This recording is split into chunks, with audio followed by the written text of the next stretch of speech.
One of my favorite recipes that I've shared with you guys on this channel is my fluffy low-carb hamburger bun recipe.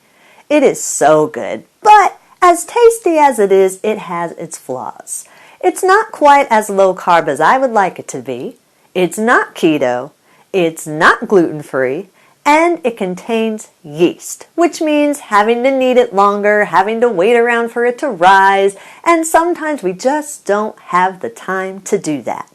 So today's recipe is for low-carb hamburger buns that are very low in carb, they're keto-friendly, they're gluten-free, and they do not contain yeast, which means they can be made and baked and ready to eat in under 30 minutes. And if you want a printable version of this, then check out my website at janetsdeliciouslowcarbkitchen.com. You can find a printable version of this recipe and other goodies there for you. And if you're new to this channel, make sure you hit the subscribe button. Also, don't forget to hit the little notification bell. That way you can be notified every time I put out a new video. And while you do that, let's get cooking.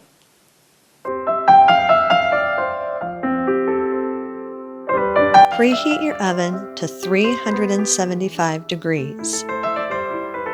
Prepare a muffin top pan, or if you don't have a muffin top pan, you'll need to create some holders to keep your dough in. If you don't have the holders, then your dough is going to spread instead of rise. It'll just make a flat piece of bread.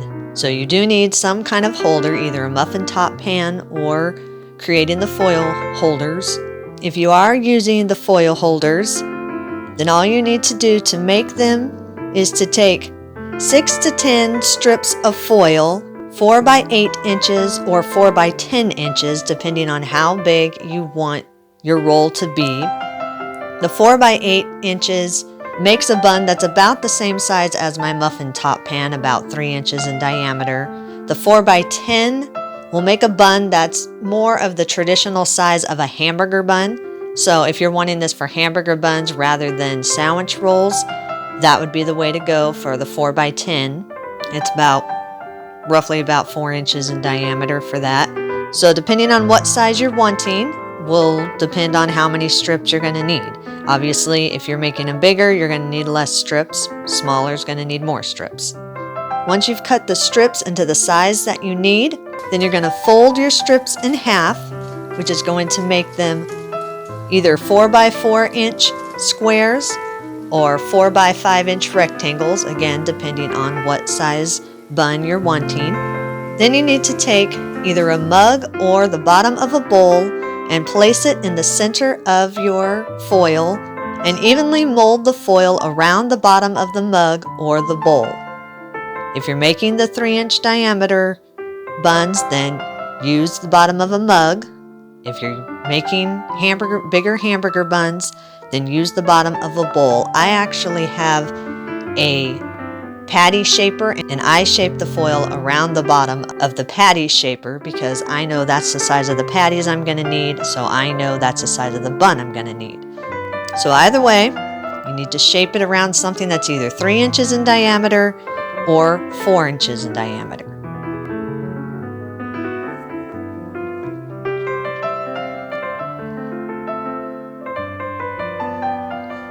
Once you've shaped the holders, make sure you lightly spray them. That way your dough will not stick. If you don't spray them, the buns will stick to the foil. So make sure you lightly spray them on the bottom and around the sides of it. So once your holders are made or your muffin top pan is prepared, in a large mixer bowl, combine 2 1/8 cups of almond flour or seed flour, 1/4 cup psyllium husk powder, 1 teaspoon of monk fruit sweetener or sweetener of your choice. Now this is not going to make your dough taste sweet. It just brings out the flavor. So if you don't want to use any sweetener at all, you don't have to.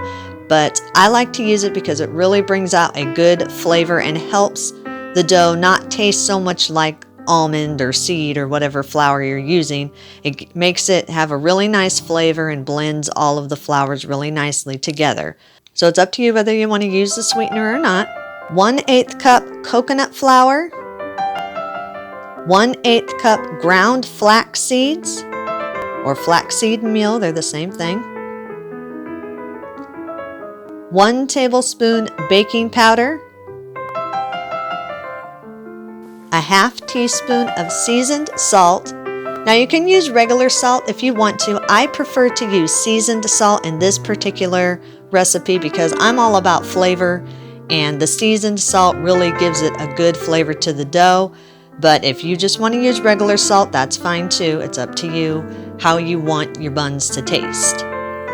Then add 1 teaspoon of garlic powder or seasoning of your choice. Now again, this is optional. I'm all about the flavor, so I like a little bit of a garlic taste to my buns. But if you don't like that taste, you can leave that out.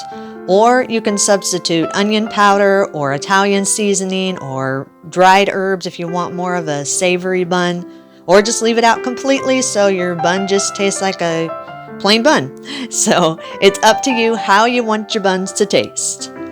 So whisk these all together until they're fully combined and there's no lumps in the flour.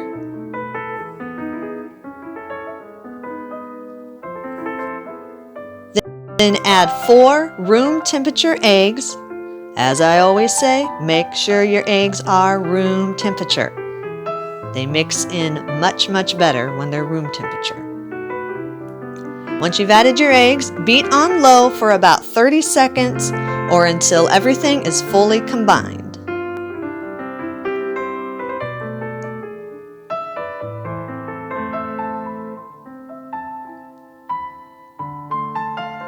Scrape down the sides of the bowl if you need to.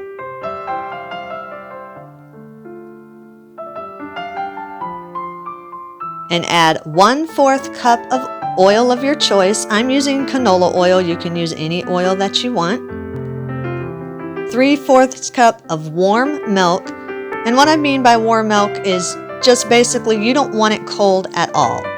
You want it to where you touch it, it's room temperature. It's not going to have any coldness to it. I usually, if I don't have time to set it out in enough time for it to get up to room temperature, I just pop it in the microwave for about 10 to 15 seconds, just until you can stick your finger all the way through it and not feel any chill in it. So you do want it to be nice and warm. As I always say, the room temperature ingredients beat in much, much better, which makes for a much smoother dough, which makes for a lighter, fluffier bun. After you've added the milk, add 1 teaspoon of apple cider vinegar, and this is necessary. It does not give your bun a vinegar taste. All it does is react with the baking powder to help your buns to rise. If you don't have that in there, your buns are not going to get quite as fluffy. So once you've added all the wet ingredients to your dry ingredients, beat on low for 30 seconds or until they're fully combined and there's no dry ingredients left in the bowl.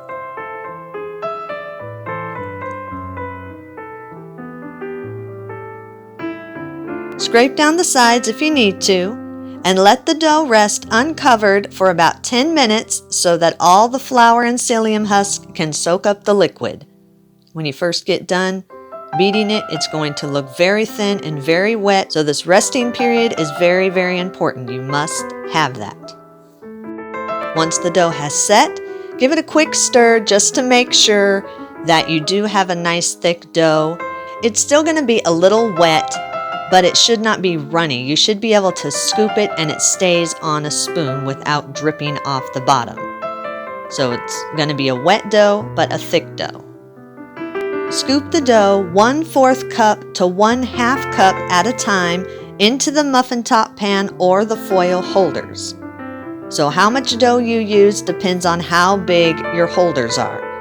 So if you have the 3-inch diameters like the muffin top pan that I have is, then you're only going to need 1/4 cup of the dough.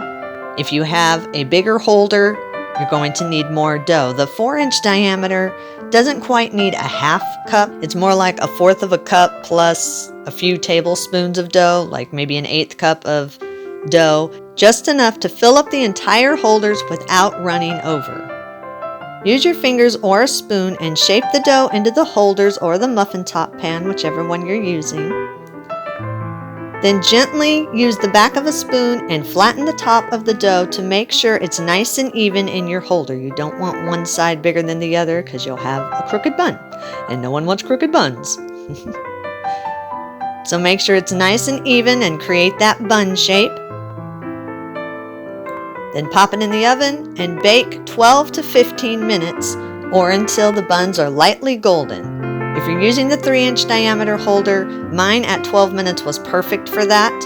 But if you're going any bigger than that, check it at the 12-minute, but you'll most likely need to do it a couple minutes more just to make sure it's done all the way through. You don't want to bite into your bun and it be gooey in the middle.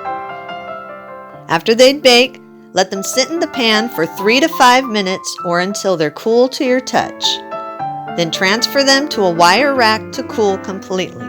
Do not cut right into them. If you cut right into them, they will crumble, just like any bread. Any bread that you make, you have to let it cool before you cut it, otherwise it will all crumble apart on you. So make sure that this is cooled all the way before you try to cut it or before you try to put anything on it. Once it's cooled, cut it down the side and fill it with whatever fillings you want. If you're wanting to do hamburger, slap a hamburger patty on there and some toppings. If you're wanting to do a sandwich, slap some meat on there and whatever toppings. I'm just doing a simple turkey, spinach, and cheese sandwich here. Very simple, very basic. Just gently slice the bun down the side, very gently so you don't tear it. Then add whatever sauce you want to it.